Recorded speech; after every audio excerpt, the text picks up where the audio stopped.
good day to members of the media and the listening public. I certainly want to thank members of the media for their attendance and tuning into this press conference despite the short notice. I want to take this opportunity to respond to the president of the Bermuda Industrial Union pertaining to his statements in regards to the decertification procedure pursuant to the Trade Union and Labor Relations Act 2021 and to state the government's position on the matter.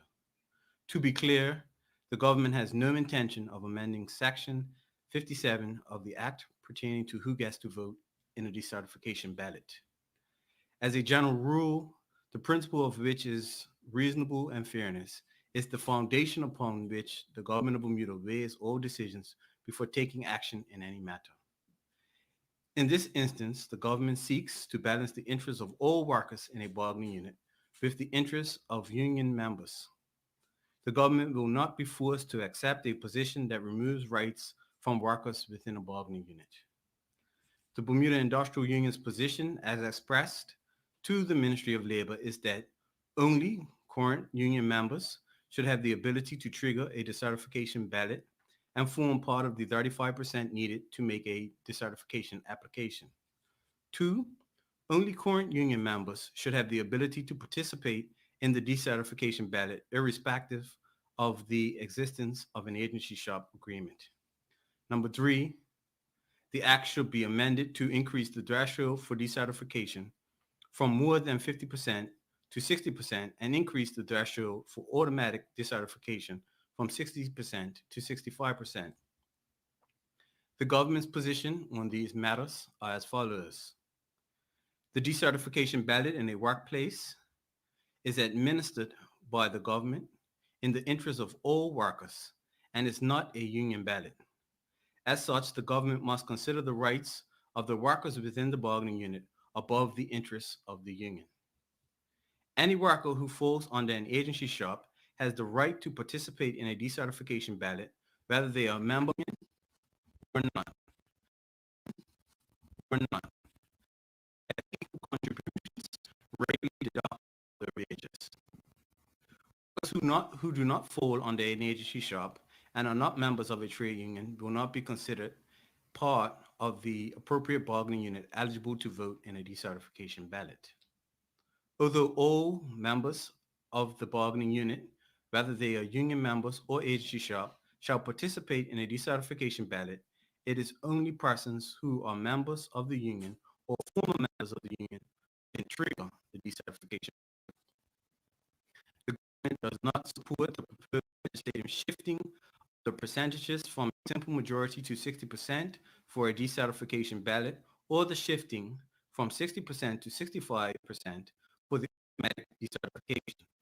This is not or consistent with the percentages required for certification and automatic certification process, which is a simple majority and 60% respectively. After reviewing trade union legislation in other jurisdictions, it is typical for persons within a bargaining unit to participate in a decertification ballot irrespective of trade union membership.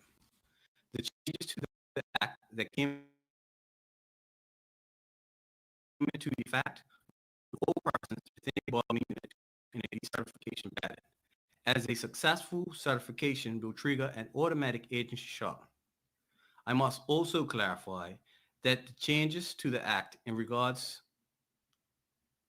to this will not negatively affect the current position of unions or the current composition of bargaining units, as the practice under the Trade Union Act was for agency shop members to already participate in the decertification ballot. It should be noted that the government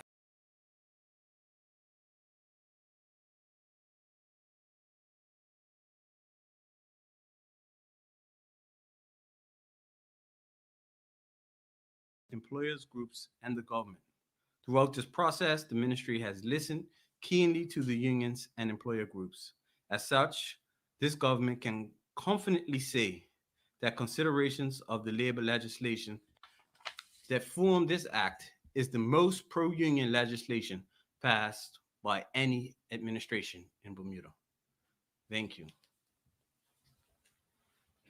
time, we'll take questions from the media, starting with Gareth.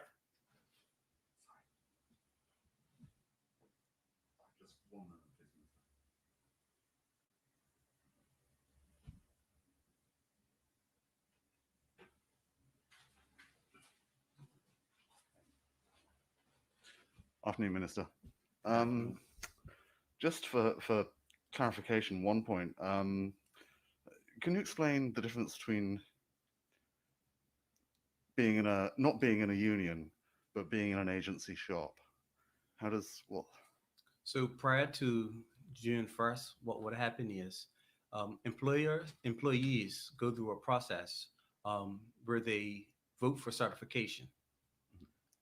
After that certification vote, you then have an agency shop ballot. The agency shop ballot determines whether or not the persons who do not support the union have to pay contributions toward the union. Where there's an agency shop in place, persons formerly would have to pay contributions directly to the union, or they had the option to pay contributions to a charity. After June 1, there is no longer a second ballot for agency shop. So any bargaining unit that is newly certified automatically has an agency shop in place. Okay. And persons either pay contributions directly towards the union or they have split contributions towards the union and towards a charity. All employees that fall within that agency shop pool have a right to participate in decertification.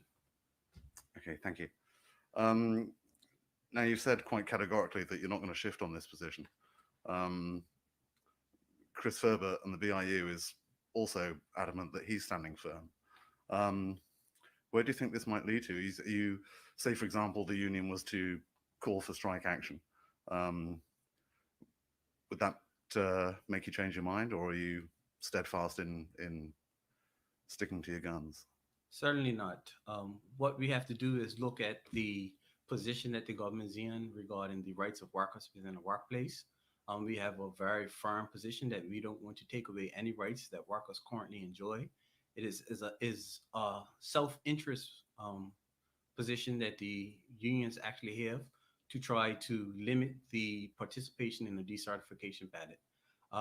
The government stands firm behind its position that it will make no further amendments to the act pertaining to decertification. Okay. But is it true that you're still actually in talks with the BIU over this? The Ministry of Labor are not in talks with No. the Bermuda Industrial Union. Oh, we were given that impression. Um, can I just ask you a few quick questions on two other matters? Would that be okay? Certainly. Sure. First of all, the moratorium on jobs. Mhm. I know the Shadow Labour Minister, Jarian Richardson, has issued a statement saying that all these measures, which are meant to improve the chances of getting Bermudians back to work, they all seem a bit arbitrary and appear to be conducted for political expediency. And I'll give you a direct quote from Mr. Richardson. The actual impact of these policy decisions is far from evident, especially when the policy announcement is accompanied by a public plea for job applications. Now, I know this morning at this morning's press conference, you made another plea for people to submit their application, their CVs to Department of Workforce Development. Do you actually have any numbers as to how many Bermudians have secured employment through this scheme? I mean, it's been running for, what, 7 months now? Do you have any data from Workforce Development as to how many people have found work through this? And so when you look at it, it's the closed job category is not a scheme. It's Sure. industry wide, and it's very difficult to track that particular data. What we want to do is more frequent labor force surveys so we can get a better understanding as to what our employment rates are and the improvements within our job market. We are running specific programs within workforce development, and we are able to look at the success of those programs. However, it must be noted that there have been workforce contractions across the entire economy, with the exception of our IB industry. And as a result of those contractions, what we see is a greater number of Bermudians being displaced from the workforce. It is simple economic measure that if we restrict the amount of foreign labor that can come in and there's still demand for their services to be completed, then certainly employers would have to look at the pool of available Bermudian employees. And so this is creating opportunity for Bermudian employees. We have data in terms of persons who are on unemployment benefits. We have data in terms of persons applying for financial assistance, the supplemental unemployment benefit, and they're all increasing. And so we have to put measures in place to try to begin to reverse the trend. Policies that actually disrupt the current way in which we're operating within our labor market are the only effective measure to remedy the current problem. Because if not, we will see no reverse in that particular trend. Would you be able to provide figures on the number of people who are on unemployment benefit, financial assistance, the number of people who are signed up with workforce development? Do you? Certainly, in future statements, I will endeavor to ensure that we provide a complete labor market landscape so that everybody is fully aware of our current economic condition and also our labor market condition. Because I believe if persons are saying that we're doing these measures for political expediency, it indicates to me that there's a disconnect between what they're observing and what we are observing on the ground as it pertains to the workforce in Bermuda. I would say that if we looked at it, our unemployment rate has doubled since the last time we've measured unemployment. And so certainly there is need for the Ministry of Labor and the Bermuda government to provide intervention. And I think everybody understands that, but 6 months on, we're now looking for some, like I say, some basic facts and figures. You know, where do we stand now? Where were we 6 months ago? And that's you know, that's the question that's being asked. It's if you say that you can see things are improving, then can we have some information on that? Where are the figures? One thing I'm certain about is if we open up those closed categories to non-Bermudians, certainly it doesn't improve the ability for Bermudians to get gainfully employed. And so just over face value, what we would attempt to do is provide more timely labor force statistics so that we are all on the same page. But there's enough data to suggest that the policies that we're putting in place are needed at this time. Sure. But when can you provide that data? Why can't you provide it now, tomorrow? We've been asking for it for several days. You've asked me for it? Through the Department of Communication, yeah. No? I will be making a statement tomorrow in the House regarding the phase 2 of our reemployment plan, and part of that would have data on what we've done in phase 1. And so I think what you're looking for is absolute numbers in particular areas, and that's not the way in which they're measured. There is no measure that tracks the new hires of Bermudians within the economy, especially in closed categories. And so some of this we have to use secondary data to make primary assumptions. Right. Okay, and one final question, if you don't mind, Minister. It's concerning the Wages Commission.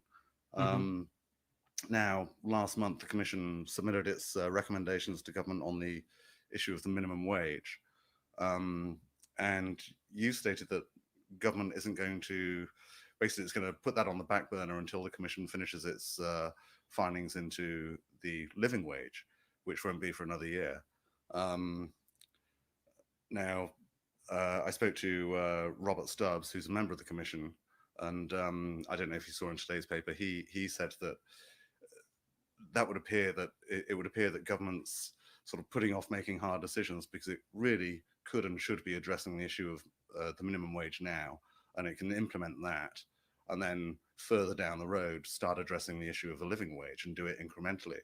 And I know Chris Ferber, who was also on the Commission until he resigned, in fact he resigned over this issue, has made the same point. You know, why aren't we doing anything about the minimum wage now? Why put it off for a year or so? So I disagree with what you just stated. Chris Ferber is actually saying we shouldn't be worrying about a minimum wage and we should be worrying about a living wage. And Robert Stubbs is saying we should worry about implementing a minimum wage. Now, those are two different points by two commissioners who refused to sign a report. Sure. But what has been stated in the report suggestion of wage rates.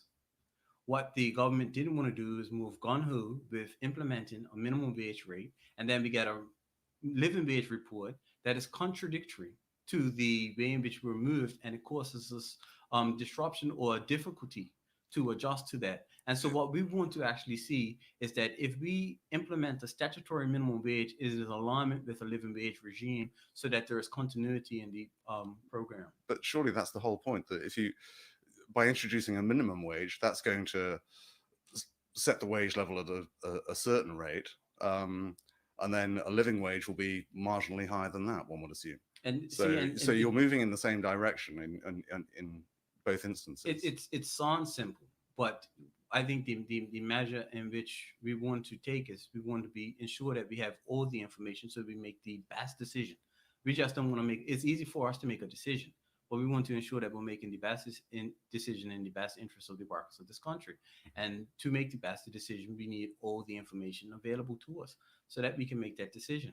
The worst thing would be to have a big fight with employers to implement a minimum wage at X rate and then come down a 1 more year down the line and tell them we're shifting that wage to a living wage because that is what's actually recommended in a report.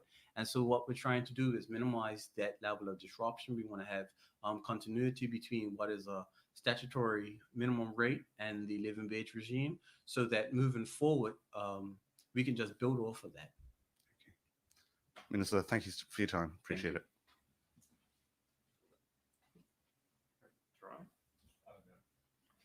All right. Do we have any further questions from the media? All right. Thank you all for attending and have a great afternoon.